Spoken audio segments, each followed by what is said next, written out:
You're right, it's not so bad. I'll visit you all the time. I'll bring you books and food. No.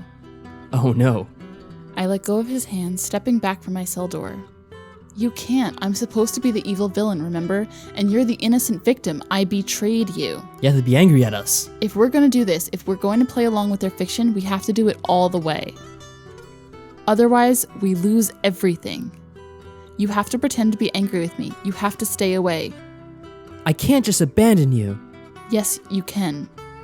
It's only for a week or so, right? I'll survive. We both will. And maybe some distance between us will allow these ridiculous emotions to run their course. Whatever you do, you have to take care of yourself. You have to stay safe and stay out of trouble. I won't be there to clean up after you, right? So don't get any wild ideas about poking around solving mysteries. Maddie. You go on now. Don't leave them waiting. Tell them I understand and I agree. I don't like leaving you here. Oscar, royalty aren't supposed to do what they like. Maybe I don't want to be a prince anymore. What good has it ever done me? Ugh. No, that's not true. It brought me you. Go on already. Fine, I'm going. I can't see him, but I can hear his footsteps slowly retreating. Every time I force him away from me, I wonder if this time will be the last. If this time, he will never return. There's a little voice in my head screaming at me to beg him to come back, plead with him not to leave me here alone in the dark. But there's no point in screaming. I'm not listening. Time slips by, unmarked and unknown. Having obtained my submission, the forces set against me are in little hurry to make use of it. Instead, they are busy setting the scene. What is politics, after all, but theater? Only when the audience is in place am I summoned to deliver my lines. No, I don't like this. The presentation hall of the Kingdom of Gwellinor is not so different from that of my own homeland. That of my homeland. They are both places that people gather to see and be seen, to make proclamations and to apply the combined force of centuries of tradition to all that occurs within. If I were at home, the crowd of nobles in attendance and hangers-on would be freckled with familiar faces, friends and rivals alike, come to witness my humiliation. Here, the knowing eyes are fewer, but I cannot escape into an anonymity. After this, everyone will remember my name. Madeleine. Oh. Madeleine Valois of the Kingdom of Osenduir. You stand here today accused of high felony against the crown of Gwellinor. You have subjected our rightful heir, the Princess Cassidy, to assault and false imprisonment. Where is Cassidy anyway? I don't see her in the crowd, nor Callum either. You have inflicted physical harm upon your master, Oscar of Osenduir. But Duke Farad, he is there, watching me through narrowed eyes. Prince Gaston and Prince Nazaki as well.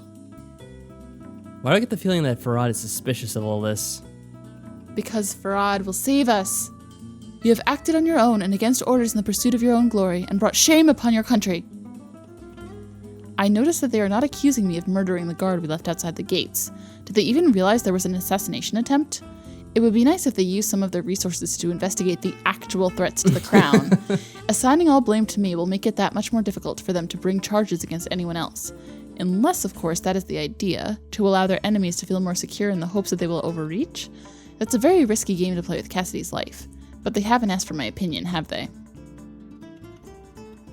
What is your answer to these charges? I admit my guilt and await His Majesty's judgment. Ooh. Oh my god, I forgot what he looked like. This dude. There is a brief outburst of curses and condemnation before King Predric holds up his hands for silence. As Miss Valois is not a citizen of Gwellinor, she cannot be given the full penalty for treason. She was also admitted to our lands as an honored guest, and is entitled to certain protections of hospitality. An ugly murmur starts to build in the crowd. They've heard what I've done. They don't like the idea that I might get away with it. Thanks to the heroic actions of our son Callum and the page Dolores Orf, Princess Cassidy has been safely recovered. It is our belief that the greatest harm done in this affair has been to the kingdom of Osenduir. Oscar. I can see him standing with the wisdom, his face turned away. Therefore, we will honor our relationship with that kingdom. The criminal will be kept in chains until such time as she can be returned to her homeland. There, she will receive whatever punishment her sovereign ruler sees fit to assign, as is his right. Oh, clever. They've managed to make it look as if they're doing Ascenduare a great favor, while at the same time putting pressure on them. I'm not so paranoid as to believe that the entire affair so far has been arranged to bring about this outcome. Neither I nor Ascenduare is important enough in the scheme of things to be worth so much effort. No, this is simply the result of the great game of politics. A skilled player never lets any opportunity for gain slip by unnoticed. Unfortunately, my current position leaves me little in the way of opportunity. What a dick. Do you have anything you wish to say for yourself? With enough wishes, we could put the world in a bottle. No, my lord, I thank you for your mercy and your wisdom. So be it. Take her away. Back in the prison. So, this is what all my hard work has come to. Alone in a cell in a foreign land. Good times, good times. I have not failed my duties. Oscar is protected. Even Cassidy is safe for now. Well, at least we have that accomplished. Or is she? We didn't see her, after all. I have known Cassidy only briefly, but it is difficult to imagine the kind and caring princess I met going along with this charade. And neither Cassidy nor Callum was present at the audience. Has something happened to them? King Priedric and his wisdom, Paloma, have shown themselves willing to mislead and manipulate their own children in the past. There may be schemes underway that I have not yet guessed. What of Dolores and her mysterious protection? She too was not present to hear my sentence. What reward has she received?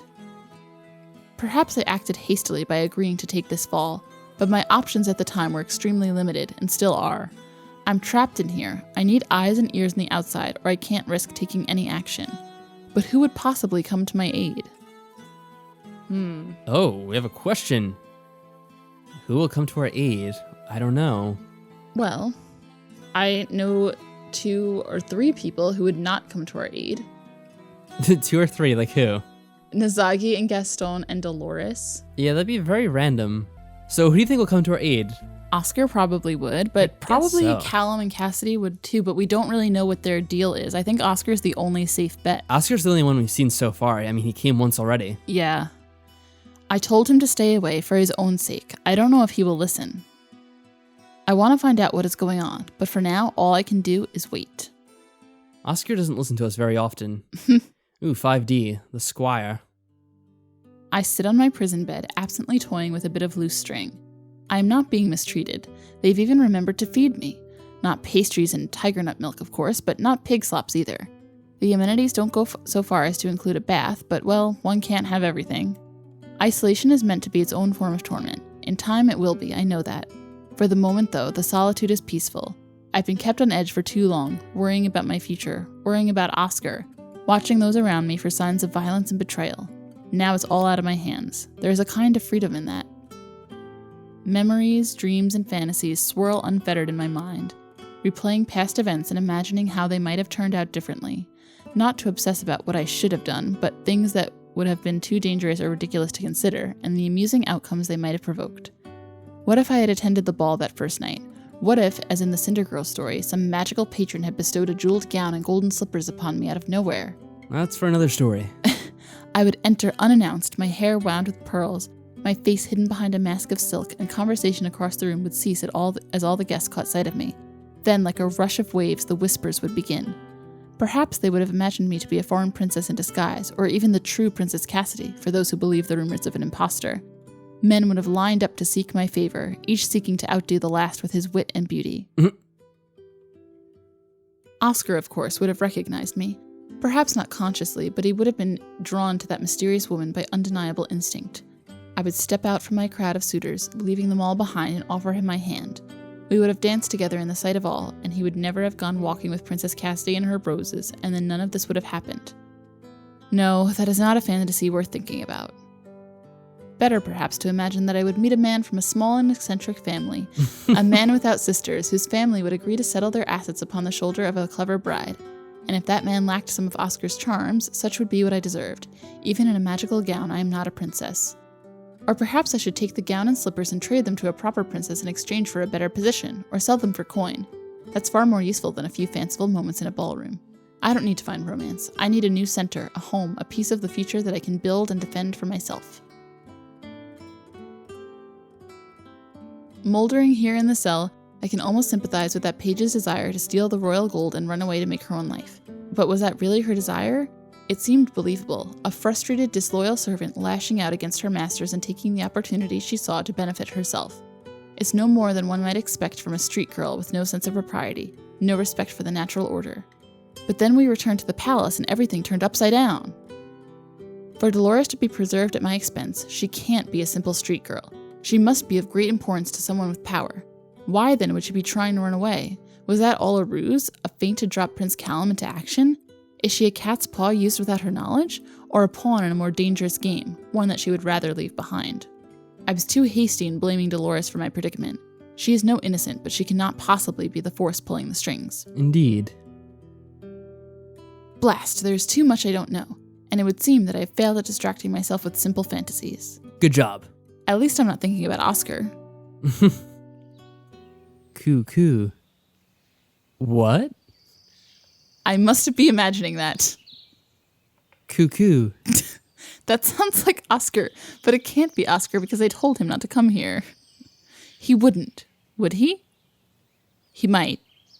Just in case I walk to the door and peer out through the bars. Why'd he be making that sound? There's no one there. Wrong way. What? Does that mean? Oh no. Oscar. Wait, is he underground? I guess he's in like a little ditch or something, right? I don't know. It looks extremely funny like that, It though. really does. And why do you make that sound? I don't know. Was that supposed to be a bird sound? Maybe. I spin on my heel and stamp towards the window. Outside through the bars gleams a familiar shock of blonde hair. I don't know why, but Oscar's always struck me as it's like the name of a mischievous child. I don't know why. It reminds me of an old man. Okay. Like Oscar the Grouch. I guess. Is he old? I don't know. He's grumpy. What are you doing out there? Taking interest in my future. What? I've always been letting myself drift along and only handling my responsibilities when you told me to. I was enjoying myself too much. So now it's time for me to make up my own plans. With your help and advice, of course. I see. And what plans might those be? I intend to win the hand of Princess Cassidy. Oh. Oh, have you? This is a good thing, isn't it? You said before that you didn't want anything to do with Gwellinor. And now you do. Well, it's a very strange place. The people here, the king, his wisdom, and their crazy, vicious son. Oh, come on, he's not that bad. Clearly he hasn't forgiven Callum for overpowering him. Twice. None of them can be trusted. They're scheming and treacherous, even when there's no reason to be, which means I want to be part of the family. Of course. But Cassidy's not like that. She's a nice girl, and if I were king, I could change things here for the better. That's very sensible of you. And very bold, actually. But Surprising. That doesn't explain what you're doing here now. For your wisdom and advice, of course. I've been giving you advice on that subject for quite a while. You should know how to court a princess. Actually, there are a few things that we haven't talked about much. Such as? He can't mean what I think he means. Does he want to know how it works? Okay. Oh, thank God. How to get past a guarded door. Cassidy is under guard? She might be. It would make sense. No. What I meant is that I am under guard. They locked me in our rooms for my protection. If you've been locked in, how did you get out here? Or You there? seem to have already done it. He holds up a hand. He's wearing one of my gloves. Only How one. dare you wear my glove? You climbed out the window? What were you thinking? What if you'd fallen? You could have broken your neck. You could have been... Madeleine, which one of us put the robin's nest back up in that big maple after the storm blew it down, one-handed? You like trees more than I do. I can climb. You know I can. It's dangerous. It worked, didn't it? Anyway, it wasn't that far down. I think Princess Cassidy's rooms are up in the tower. That would be harder. Not to mention that if you tried to break through her window unannounced, her guards would probably shoot you. See? That's why I need your advice. I know I probably shouldn't be out here for too long in case someone gets suspicious. Once I'm back in our rooms, what should I do in order to get through to the princess? I don't know. I guess we'll have to decide what method he should use in the next episode. Sounds good to me. Excellent. Until then, take care. Bye.